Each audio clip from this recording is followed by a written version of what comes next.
Kanchipuram Perumal silks వారి నేటి గీతా శ్లోకం. భగవద్గీత సర్వ మానవాళి కోసం. చతుర్థోధ్యాయః జన్మ కర్మ చ మే దివ్యం ఏవం యో వేత్తి తత్వతః త్యక్త్వా దేహం పునర్జన్మ నైతి మామేతి సోర్జున. నా యొక్క జన్మ మరియు కర్మల దివ్య స్వభావాన్ని ఎవరైతే అర్థం చేసుకుంటారో ఓ అర్జున, వారు తమ దేహం విడిచిపెట్టిన తరువాత తిరిగి జన్మనెత్తరు, నా నిత్య శాశ్వత ధామానికే వస్తారు. ఈ శ్లోకాన్ని ఇంతకు క్రితం శ్లోకం యొక్క పరిజ్ఞానంతో అర్థం చేసుకోవాలి. భగవంతునిపై ప్రేమపూర్వక స్మరణ ద్వారా మన మనస్సు శుద్ధి అవుతుంది.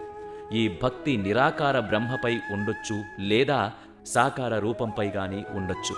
నిరాకార బ్రహ్మంపై ఉండే భక్తి చాలామందికి అగోచరమైనది మరియు అస్పష్టమైనదిగా ఉంటుంది.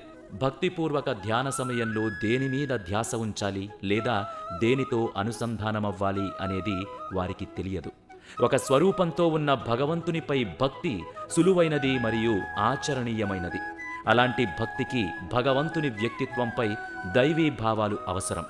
శ్రీకృష్ణుడిపై భక్తిలో నిమగ్నమవ్వాలంటే ఆయన నామాలు, రూపము, గుణములు, లీలలు, ధామము మరియు పరివారముపై దైవీ ప్రేమను పెంచుకోవాలి.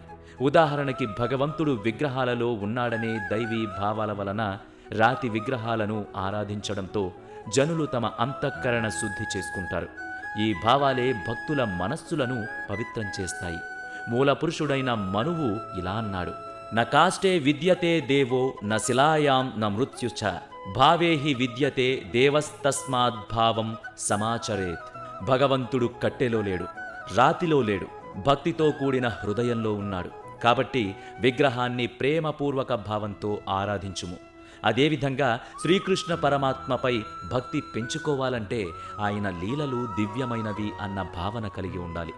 మహాభారతము మరియు భగవద్గీతలపై ఉపమాన అలంకారముగా వ్యాఖ్యానం చెప్పిన భాష్యకారులు శ్రీకృష్ణుడి పట్ల భక్తిపై విశ్వాసాన్ని నాశనం చేసి తీవ్ర అన్యాయం చేసినట్టే. ఈ శ్లోకంలో శ్రీకృష్ణుడు మన భక్తిని పెంపొందించుకోవడానికి తన లీలలయందు దివ్య భావన కలిగి ఉండడం యొక్క అవసరాన్ని ఉద్ఘాటించారు. ఇలాంటి దైవీ భావాలు పెంపొందించుకోవడానికి భగవంతుని కర్మలకు మన కర్మలకు ఉన్న తేడాని అర్థం చేసుకోవాలి. భౌతికంగా బుద్ధులైన జీవాత్మలమైన మనకు ఇంకా దివ్య ఆనందం లభించలేదు. అందుకే మన ఆత్మ యొక్క తపన ఇంకా తీర్చబడలేదు. అందుకే మన కర్మలన్నీ స్వార్థ ప్రయోజనం కోసమే, ఇంకా స్వీయ తృప్తి కోసమే. కానీ భగవంతుని కర్మలలో ఎలాంటి స్వార్థ ప్రయోజనం ఉండదు. ఎందుకంటే ఆయన తన వ్యక్తిత్వం ద్వారానే అనంతమైన ఆనందంతో సంపూర్ణ తృప్తితో ఉంటాడు. ఆయనకి ఏదో పనులు చేసి ఇంకింత ఆనందం పొందవలసిన అవసరమూ లేదు.